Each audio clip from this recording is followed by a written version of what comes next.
Ji my dear मित्रस, नमस्कार। स्वागत है आपका अपने यूट्यूब चैनल कैलकुलेशन अड्डा में। क्लास 9th वालों, सर्कल की सीरीज में हमारी एक दो थ्योरम रह रही हैं बस। अभी सर्कल्स की जो थ्योरम है भाई वो आपके लिए बहुत इंपॉर्टेंट है, इस चीज का थोड़ा ध्यान रखना। कुछ थ्योरम्स आपको अटपटी लगेंगी पर इनका प्रूफ जो है वो निहायत ही आसान है। तो बस आप समय के साथ साथ इनकी प्रैक्टिस करते जाना, ये इतनी कोई भारी चीज नहीं है। आपको ध्यान रखना पड़ेगा कि आपको किस तरीके से कौन सी थ्योरम को कैसे करना है। ऐसा नहीं कि इन्हें रटना है, रटना कोई समाधान नहीं है थ्योरम्स का। आप सिर्फ इसकी लॉजिकल चीजें देखें कि क्या मैं किसी लॉजिक के साथ इन थ्योरम्स को मेमोराइज कर सकता हूं। तो बस आप अगर उसे मेमोराइज कर लेंगे then it will be a very good for you, it will be very good for you. ठीक है भाई, चलो आज एक थ्योरम है आपके लिए, लास्ट भी नहीं कह सकता अभी मैं। तो देखना भाई से, angles in the same segment of a circle are equal.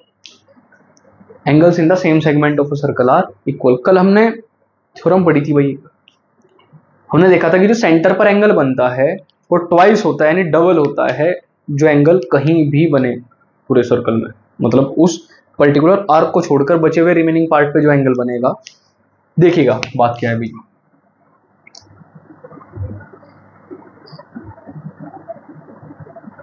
Circle थोड़ा ओवल शेप का हो गया भाई, समझना भाई जरा एक बार। मैं अगर बात करूं, फॉर एग्जांपल कल हमने देखा था कि ये हमारी कोई ए बी आर्क है, ये भी हमारी कोई आर्क है। तो मैंने देखा था कि जो सेंटर पे एंगल बना हुआ था, कहां था? सेंटर पर। सेंटर पे एंगल बना था वो ट्वाइस था कहीं भी एंगल बने। फॉर एग्जांपल मैं आपको बताऊं, ये आपका सेंटर है भाई, वो जो यहां आपका एंगल बना था ये आपका ट्वाइस था किसके? कहीं भी आप एंगल बना लो उसके।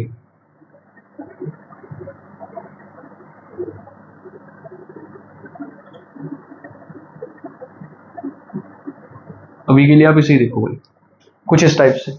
ये मत समझना कि सर ये क्या हो गया, ये सेम आर्क से एंगल बने हुए हैं, ध्यान रखना। तो सेंटर वाला एंगल है, अगर ये थीटा है तो सेंटर वाला एंगल 2 थीटा रहेगा हमारा। इसमें बिल्कुल भी कंफ्यूजन नहीं करना है आपको। यहां मैं आपको समझाना क्या चाहता हूं, आप जरा उसे देखना भाई एक बार।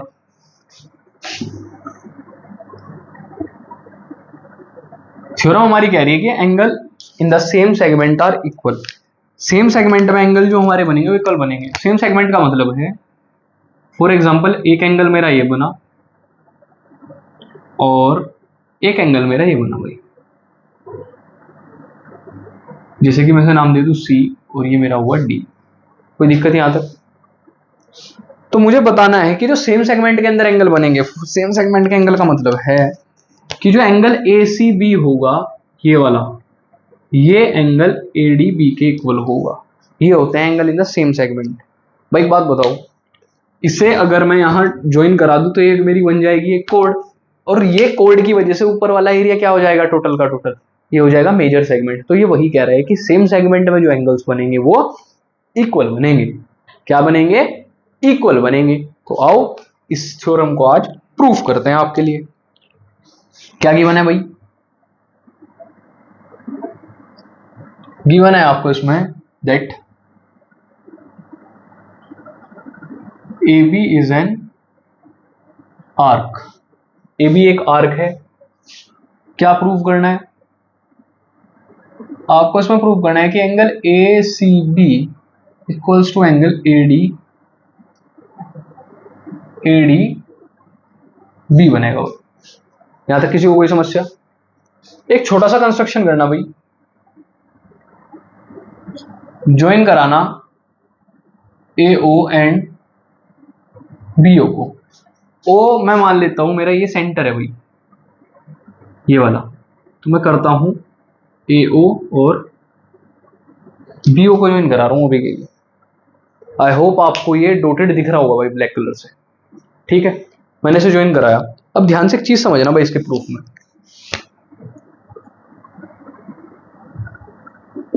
देखिएगा भाई माय डियर मित्रस, अभी हमने एक चीज पढ़ी थी कि angle A C B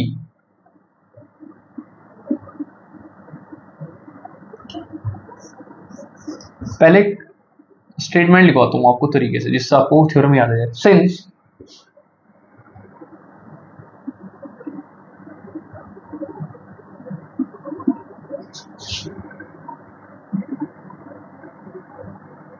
center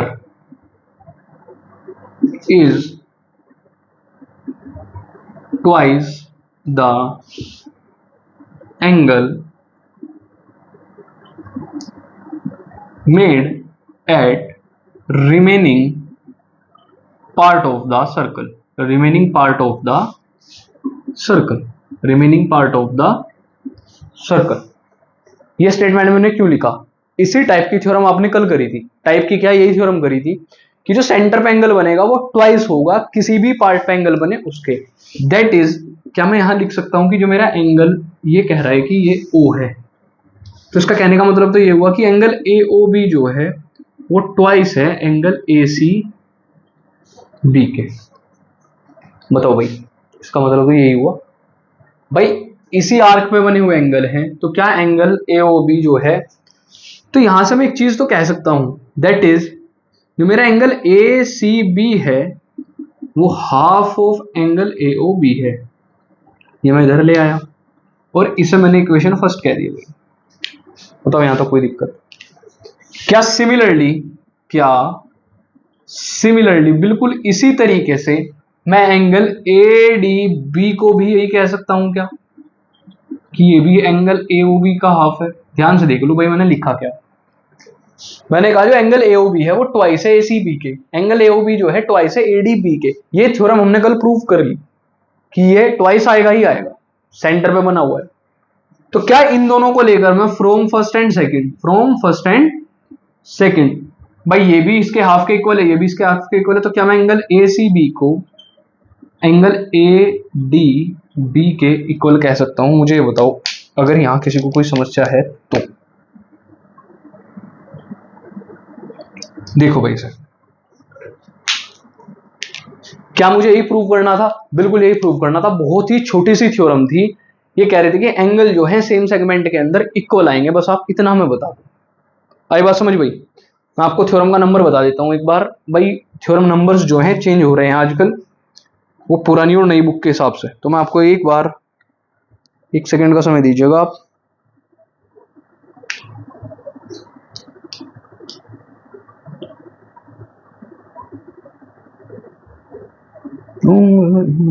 ठीक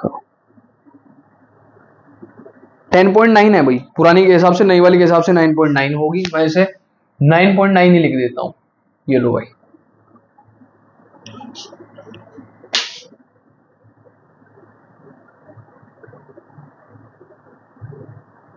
ठीक है भाई। देखो यहां ये आपकी थ्योरम थी भाई, बहुत सिंपल थ्योरम थी। ये कह रहे हैं कि अब इस तरीके से सेगमेंट में कितने भी एंगल बन जाएं, इस सेगमेंट में कितने भी एंगल बन जाएं, वो सारे क्या होंगे? इक्वल रहे होंगे।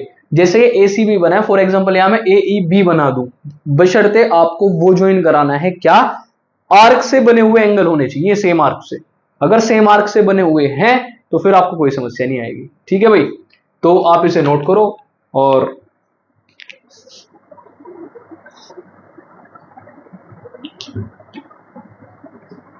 ठीक है भाई माय डियर मित्रस, ये थ्योरम कंप्लीट हुई। साइक्लिक क्वाड्रिलेटरल को लेकर हम कुछ थ्योरम्स अभी करेंगे, 1-2 जो आपके लिए इंपॉर्टेंट है। और बस इसे करते ही इसके बाद मिलते हैं आपको बढ़िया बढ़िया क्वेश्चंस के साथ। तब तक के लिए एक ही चीज है, प्रैक्टिस करते रहो भाई। यहाँ की प्रैक्टिस 10th में फुलेगी, ऐसा मत समझना है किसी काम की चीज नहीं है। ये डायरेक्टली और इनडायरेक्टली दोनों तरीके से सर्कल में काम आएंगे आपके। ठीक है भाई, तो ये चीजें भूलना मत। और ये जो आपका कॉन्ग्रुएंट करना, ये सब आपके काम की चीजें हैं। ट्राइंगल्स को अच्छे से पढ़ो भाई 9th के लिए भी। ठीक है, मिलते हैं अपने नेक्स्ट वीडियो में। शेयर कर देना इस थ्योरम को। Thank you so much.